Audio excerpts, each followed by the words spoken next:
भाइयों, हिंदुस्तान की विपक्ष का ये चेहरा देख के आप भी चौंक जाएंगे कि संकट की इस घड़ी में, जहां मिडिल ईस्ट में भीषण जंग जारी है और जंग परमाणु वारफेयर की तरफ बढ़ चुकी है, इस स्थिति में भी हिंदुस्तान में सिर्फ और सिर्फ विपक्ष राजनीति कर रहा है एलपीजी को लेके, सड़क से लेके संसद तक।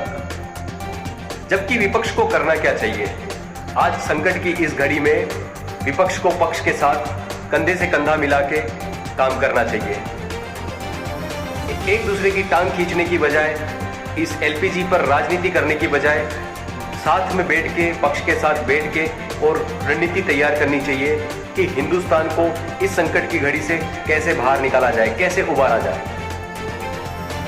लेकिन इस तुच्छे काम को लेके हमारा जो विपक्ष है हिंदुस्तान का, वो सिर्फ आपदा में अवसर ढूंढ रहा है अपनी पार्टी और अपने वोट बैंक को बढ़ाने का, इसके अलावा कुछ नहीं कर रहा है।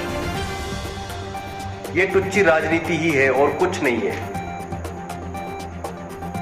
जहां रणनीति होनी चाहिए वहां राजनीति हो रही है, जहां कंधे से कंधा मिलाने की बात होनी चाहिए वहां टांग खींचने की बात कर रहा है विपक्ष।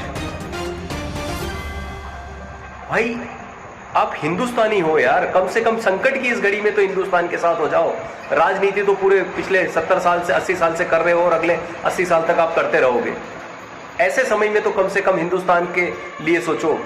पार्टी को छोड़ के पार्टी से ऊपर उठ के बात करो, राजनीति से ऊपर उठ के बात करो।